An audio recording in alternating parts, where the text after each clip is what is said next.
Hey guys, welcome back to the channel. Techno Talks here. So in today's video, we're going to be doing a nice little speed test between the iPhone 14 Pro and the Google Pixel 7 Pro. So usually I do these when the phones get first released. However, this time around, I did want to go ahead and wait for these after I actually get to use the devices for a little while as my daily drivers.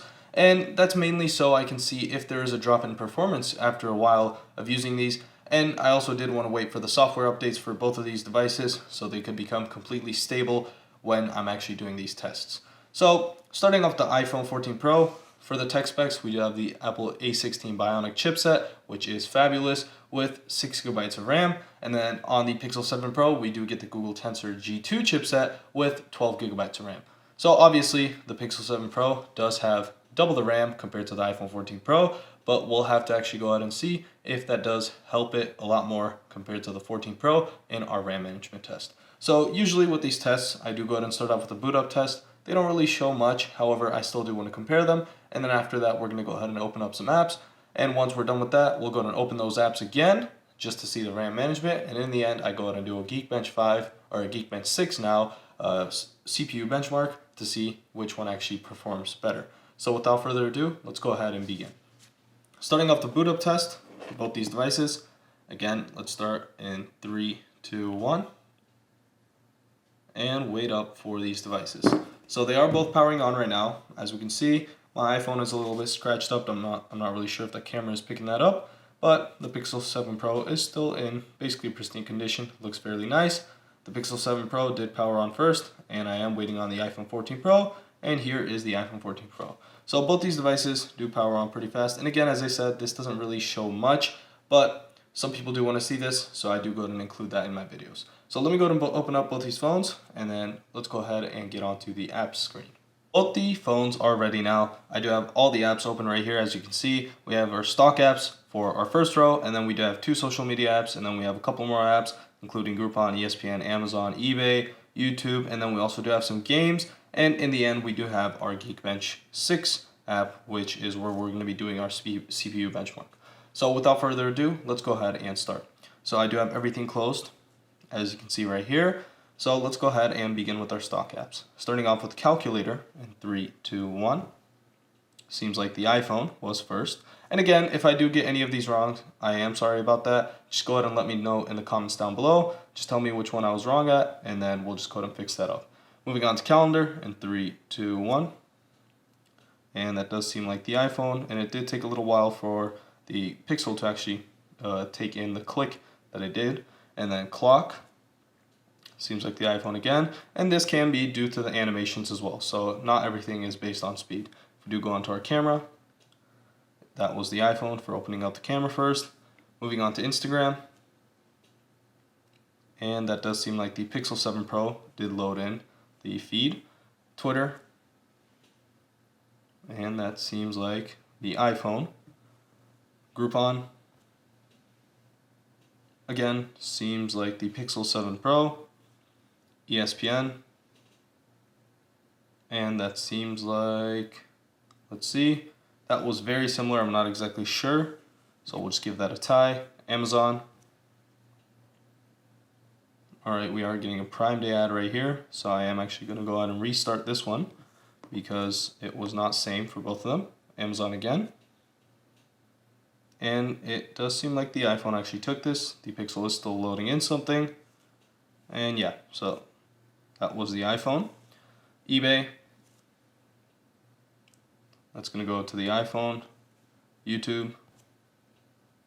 Let's go ahead and see. Seems like the Pixel 7 Pro took it for YouTube. Starbucks. That's going to go for the iPhone. And now we are moving on to our games. So the first 2 games are pretty easy, but the last 2 games are a little more CPU, GPU harder compared to the first 2 games. So starting off the Smashy Road 1 to 2. Let's go ahead and see which one loads up first. That's going to be the iPhone 14 Pro. And then let's go ahead and close this off. Move on to Temple Run 2. Let's see. That seems like the iPhone is loading in. And that is going to go to the iPhone. So the iPhone was faster with the games. And then if we do go ahead and click play, so we can go ahead and start, and then close this out. And now let's move on to Asphalt 9. So Asphalt 9, Alright, we are waiting up on both the devices. Seems like the iPhone is taking this, and the Pixel 7 Pro is not too far behind. Again, these tests don't mean everything in daily usage. This is just a test that some people like to see. I used to watch the videos about this a lot, so I do like making these videos as well. So did trigger 2. See? Again, the iPhone seems like it's loading in first. And now if we do go ahead and click play on both, in 3, 2, 1. Maybe the Pixel 7 Pro or the iPhone. So the iPhone was able to load in first. If we do go and wait up for this to load the game in and close it off after. Alright, so the game is now loaded in, and now we can close this up. And that was very similar on both these devices. Again, some apps the iPhone was better, some apps the Pixel 7 Pro was better. And again, if I did make any mistakes, go ahead and let me know in the comments down below. So now let's go to move on to our RAM management test. I'm going to go ahead and open up all these apps again just to see how well the RAM management is on these devices. So starting off the calculator, alright, we can't really tell much about these apps. Again, they are the stock apps, so they should be in the RAM. Camera, the camera just reopens, so you can't really say much about it. But now let's move on to Instagram, where it seems like they are both still open on both the devices. And again, Groupon, ESPN, Amazon. So doing really well for 6 GB of RAM on the iPhone, and then the 12 gigs on the Pixel 7 Pro should already be doing really well. But again, Apple does usually have a better way of optimizing their devices. And again, both these games are still open.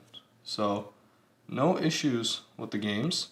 They are both still open on both devices, which is really nice to see. And our final app, both of them still open.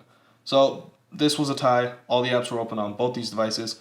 Very nice performance from both of these phones, which is really nice to see. And again, as I said, these tests don't really mean much anymore. Before, I remember a couple years back, they actually did have a difference from device to device. But now, all these flagship devices are very similarly spec'd. And so, one of the main or the better tests that I could actually do is comparing a flagship to a budget phone, which I will go ahead and do with the Pixel 7 Pro.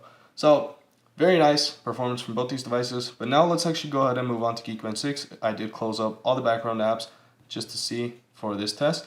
And the devices do feel fairly cool to the touch. The Pixel 7 Pro is a little hotter, and during my daily use case with the Pixel 7 Pro, I did notice that it did get hot a lot, which was kind of an issue. It would start lagging a lot when I was using it, which I don't really like about Pixels. So with the Pixel 7 Pro as well, I mean the Pixel 6 Pro, I had that issue. The Pixel 7 Pro, it got a little better, but I still have that issue with overheating. I hope next year with the Pixel 8 Pro, they actually do make that a lot better. So now let's go ahead and run the CPU benchmark on both these devices.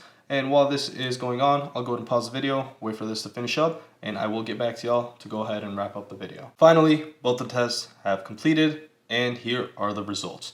So we can see that there is a pretty large difference between both the devices.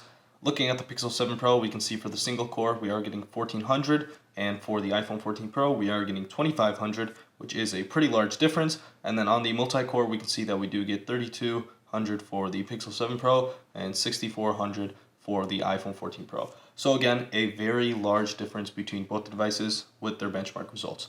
So again, I know people are going to say this isn't everything. Yes, this isn't everything. But coming from me, I've daily driven both these devices for at least around a month and a half to 2 months. And I can tell you that the iPhone does outperform the Pixel 7 Pro in many varieties. So first up, the Pixel 7 Pro, again, as I stated, gets hot very quickly and a lot. And because of that, I do get a lot of performance issues with the Pixel 7 Pro, unlike the iPhone 14 Pro, which I basically never had that issue unless it was super hot and the sun was shining on the phone. So again, this doesn't mean everything, but from my use case, the iPhone 14 Pro has always outperformed the Pixel 7 Pro in many varieties and in many things. And so the iPhone 14 Pro is going to take this test compared to the Pixel 7 Pro. Again, for both these devices, the app launching, RAM management was perfect for both of them. You can daily drive both these devices, have no issues. But in overall performance-wise, the iPhone 14 Pro does take it. So as always, if you did enjoy this video, make sure to like and subscribe, and see y'all in the next one.